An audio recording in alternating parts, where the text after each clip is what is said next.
여러분 안녕하십니까? 광주 MBC 뉴스데스크입니다. 광주 전남 지역에서 오늘 코로나19 확진자 27명이 발생했습니다. 확진자 가운데 일부는 아동복지시설의 자립생활관에서 함께 생활하던 이들인데요. 콜센터와 다른 복지시설 근무자도 포함돼 지역 확산 우려가 커지고 있습니다. 우종훈 기자가 취재했습니다. 광주 동구 한 사회복지법인이 운영하는 아동복지시설.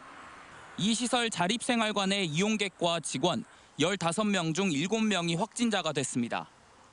이 시설에 사는 광주 동구 한 중학생이 확진자가 돼 검사한 결과 절반 가까이 확진 판정을 받은 겁니다. 사회복지법인이 운영하는 다른 아동양육시설, 이용객, 종사자 등 90여 명은 음성 판정을 받았습니다. 문제는 확진자 가운데 집단 감염 우려가 있는 시설에서 근무하는 이들이 포함돼 있다는 점입니다. 확진자 가운데 2명은 광주 동구와 서구 소재 콜센터에서 각각 근무한 걸로 확인돼 해당 콜센터가 임시 폐쇄되고 동료 등 320여 명에 대한 검사가 진행 중입니다. 또 다른 확진자들은 다른 사회복지시설에서 환경 미화 업무 등을 하고 있는 것으로 확인됐습니다. 방역당국은 지표 환자인 중학생이 집단 감염이 이어지는 서울음식점 경기영어학원과 연관성이 있는지 살피고 있지만 아직 정확한 감염 경로는 밝혀지지 않았습니다.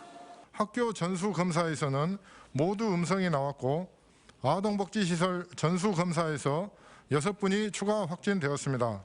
광주시는 확진자가 나온 시설과 유사한 아동양육시설과 공동가정생활 47개소 1,080여 명에 대한 전수검사를 실시할 계획입니다. 주로 수도권 등 타 지역을 중심으로 확진자가 이어지던 상황에서 지역 내 감염이 확산되는 건 아닌지 우려가 나오고 있습니다. MBC 뉴스 우종훈입니다. 올여름은 누구보다 방역 현장을 벗어나길 바랐을 의료진들은 올해도 또다시 더위와의 사투를 벌이고 있습니다. 가만히만 있어도 땀이 흐르는 찜통더위 속에 변이 바이러스로 비상이 걸린 현장에서 묵묵히 땀을 흘리고 있습니다. 양정은 기자의 보도입니다. 한낮 기온 30도를 웃도는 전남 목포의 한 야외 선별진료소. 김도연 씨는 두꺼운 방호복과 장갑을 낀 채 코로나19 바이러스 검체 채취에 분주합니다. 도연 씨가 근무하는 이곳의 하루 검사 인원은 200명에서 많게는 400여 명. 9명이 하루 2차례 교대 근무에 나서고 있지만 확진자가 발생하는 날은 제대로 쉴 수 없는 현실입니다. 이제 여름이니까 습도 차고 땀도 차는 건 당연하니까 할 수 있는데 이제 안경이라던가 이거 실드 때문에 앞이 잘 안 보이고 이렇게 일할 때 불편할 때가 많죠, 아무래도. 무더위에 현장을 누비며 방역 소독에 나서는 방역단의 하루도 고데기는 마찬가지입니다. 10kg이 넘는 소독 장비를 메고 매일 수십 곳씩을 돌다 보면 숨이 턱에 찰 때가 한두 번이 아닙니다. 무지하게 심해요. 더위가 심하고, 응? 코로나가 이제 어깨가 아픈데도 그래도 우리가 코로나를 이겨내야 되지 않겠습니까?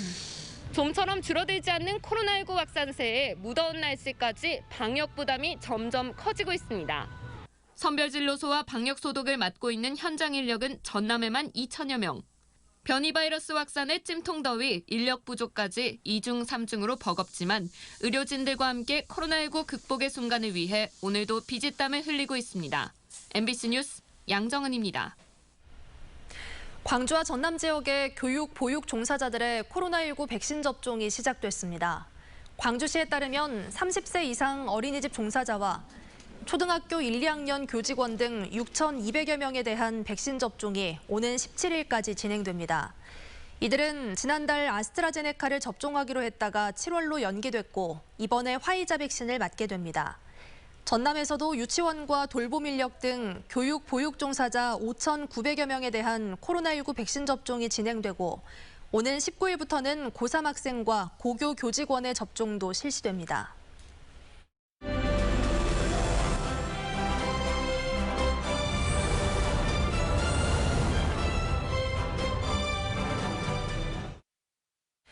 광주 MBC는 이번 주부터 민주당 대선 경선 후보들을 만나 대선 공약과 지역 공약을 짚어보는 시간을 마련했습니다. 첫 번째 주자는 추미애 후보입니다. 추미애 후보는 불공정, 불평등을 혁파하는 개혁과 함께 문재인 정권을 이어갈 후보라고 자신을 피력했습니다. 송정근 기자가 만났습니다. 안녕하십니까 후보님. 네, 안녕하세요. 네, 예비 경선 통과해서 본선에 오르시게 됐는데요. 네. 먼저 축하 말씀드리겠습니다. 네, 감사합니다. 네. 추미애 후보님은 대선 출마 선언 때부터 네. 개혁을 완성하겠다라고 말씀하셨는데요. 네. 이와 관련된 질문 먼저 드리겠습니다. 네. 추 후보님이 말씀하시는 개혁 어떤 네. 건가요? 네. 대한민국이 선진 강국으로 가는 입구에서 너무 불공평, 양극화가 극심해졌어요. 이것은 어떤 불로소득을 추구하는 경제 시스템 때문인데요. 이걸 너무 구조적이고 이런 불공평, 불평등을 좀 혁파를 하는 개혁이 필요하다.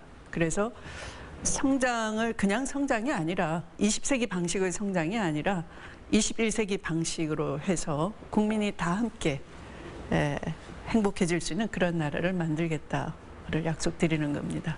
네. 치유하는 성장, 불평등, 불공평을 치유하는 성장으로 나아가겠다 하는 것이고요. 또 그것은 선진 강국으로 가는 길이다. 미래에는 21세기 방식의 그런 처방이 필요하다 하는 것을 강조하는 겁니다. 네. 일제의 잔재가 묻어있는 마지막 남은 곳이 검찰입니다. 이 마지막 개혁을 하다 보니 이제 개혁의 저항이 대단히 심했던 것이죠. 네. 그러나 이제 국민들께서 그 실체를 이해하셨고 또 이건 촛불 광장에서의 약속이었고 그 완성을 해내겠다를 동시에 제가 약속드리는 거죠. 저는 국가 균형 발전 4.0 시대를 약속드렸고요. 그것은 이 4차 산업 시대에 맞는 일자리 창출을 위해서 어떤 인공지능 대학원을 설립한다든지 하는 여러 가지 어떤 창의 융합 인재가 지방에서도 커 나갈 수 있고 또 일자리가 지방에서 찾아질 수 있는 그런 새로운 국가 발전 균형 전략을 제시해 드리고 싶습니다. 네. 동서화합의 중요성 누구보다 절실히 알고 있고요.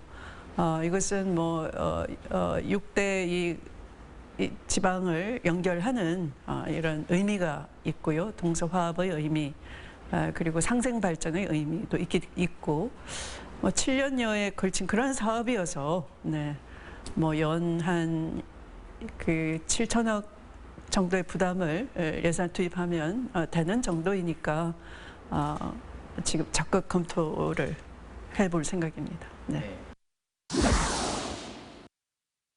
문재인 정부를 이어갈 촛불 광장의 약속을 이어갈 그런 승리할 수 있는 후보가 저 추미애라고 자임하고요.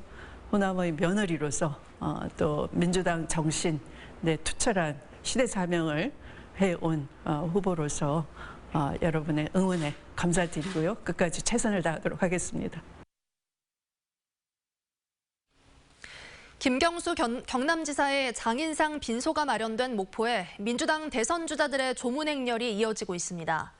대법원 선고를 앞두고 있지만 민주당 대선 주자들이 김 지사의 정치적 영향력을 고려한 조문 정치를 하는 것으로 보입니다. 김양훈 기자가 취재했습니다.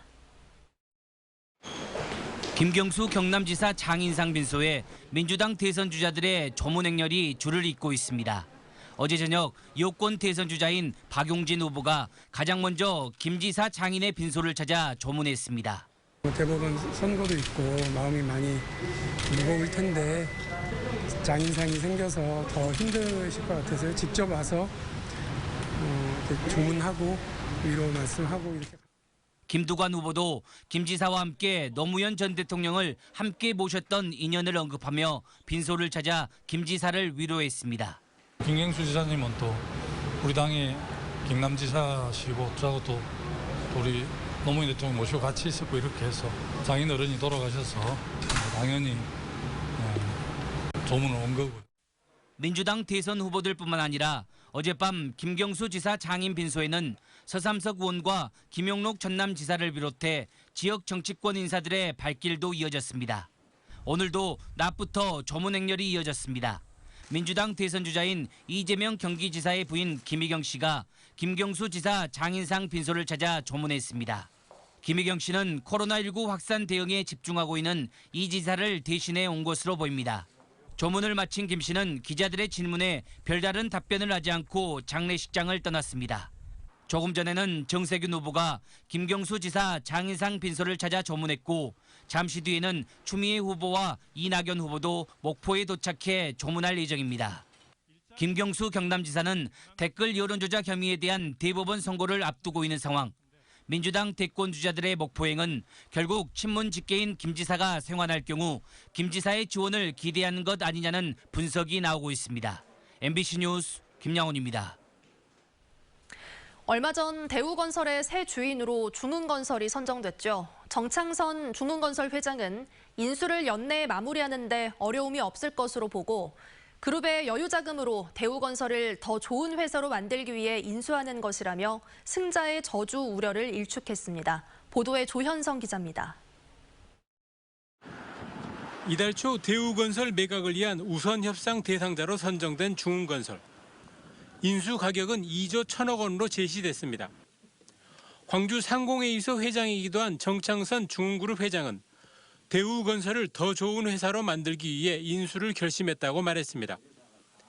대우건설 노조의 반발 등 일부 진통은 있겠지만 최종적인 인수까지 큰 어려움은 없을 것이라고 낙관했습니다.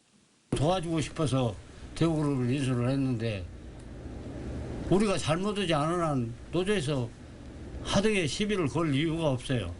인수 자금의 대부분은 그룹의 여유 자금으로 충당할 수 있다고 강조했습니다. 특히 3분의 1 수준의 인수 금액 등 모든 여건이 15년 전 금호그룹이 대우건설을 인수했을 때와는 비교할 수 없다며 승자의 저주를 조금 더 걱정할 필요가 없다고 했습니다. 절대 안전하고 또 안전해서 인수 여유자금으로 했다는 거 생각하시고 대우에서 돈을 벌어서 중흥그룹으로 유입시키려고 한 거 아니고. 정 회장은 인수 후에도 중흥그룹과 대우건설은 합병 없이 독자적으로 경영을 해나갈 것이라며 석 달여의 실사 등 모든 인수 절차를 올해 안에 마무리할 계획이라고 밝혔습니다. MBC 뉴스 조현성입니다. 지난달 광주에서는 취업자가 감소한 반면 전남에서는 크게 늘었습니다. 호남지방통계청이 발표한 6월 고용 동향에 따르면 광주의 취업자는 75만 명으로 지난해 같은 기간 대비 5천 명이 감소했습니다. 전남의 취업자는 100만 2천 명으로 1만 1,000명이 늘었습니다. 광주에서는 관공업 부문에서 취업자가 줄었고 전남에서는 개인과 공공서비스업의 취업자가 큰 폭으로 늘었습니다. 광주은행이 지방은행 가운데 처음으로 본인 신용정보관리업 허가를 얻었다고 밝혔습니다. 본인 신용정보관리 서비스는 금융회사 등 여러 곳에 흩어진 개인 신용정보를 한 곳에 모아 본인이 알기 쉽게 통합해 보여주는 서비스로 고객 맞춤형 자산관리 서비스 등에 활용할 수 있습니다. 광주은행은 올해 안에 스마트뱅킹 앱에서 관련 서비스를 제공할 예정입니다. 광주시가 운수 종사자들의 개인 택시 면허 양수 요건을 완화했습니다. 광주시는 영업용 차량 운수 종사자의 경우 개인 택시 면허 취득에 필요한 무사고 운전 경력을 3년에서 2년 6개월로 줄이고 비영업용 운수 종사자는 6년에서 5년으로 완화했습니다. 광주시는 올해부터 운수 종사자가 아닌 일반인도 무사고 운전 경력이 5년 이상이면 개인 택시 면허를 취득할 수 있게 돼 형평성 차원에서 규정을 개정했다고 밝혔습니다. 올해 광주에서 양도 양수된 개인 택시 면허는 122건으로 이 가운데 절반은 일반인이 면허를 가져갔습니다. 야산에서 극단적인 선택을 한 고교생이 생전 학교 폭력에 시달렸다는 정황이 속속 확인되고 있습니다. 광주 광산경찰서는 지난달 29일 야산에서 극단적 선택을 한 17살 A군과 관련해 학교 폭력 실태 조사 등을 거친 결과 A군을 괴롭혀온 또래 학생 10여 명이 특정돼 소환 조사를 실시하고 있습니다. 경찰은 이들을 상대로 가해와 함께 동영상을 촬영하게 된 구체적인 경위에 대해 확인하는 한편 학교 측의 책임 여부에 대해서도 수사할 방침입니다. 광주경찰청이 여름 휴가철 음주운전에 대한 집중 단속에 나섭니다. 광주경찰청은 내일부터 다음 달까지 영업시간 제한 시각 등 사회적 거리두기 단계에 맞춰 음주운전 교통사고가 많은 시간대에 상시 단속을 할 계획입니다. 또 담양과 장성 등 광주 근교 피서지로 가는 진출입로, 톨게이트 등에서도 음주 단속을 실시할 예정입니다.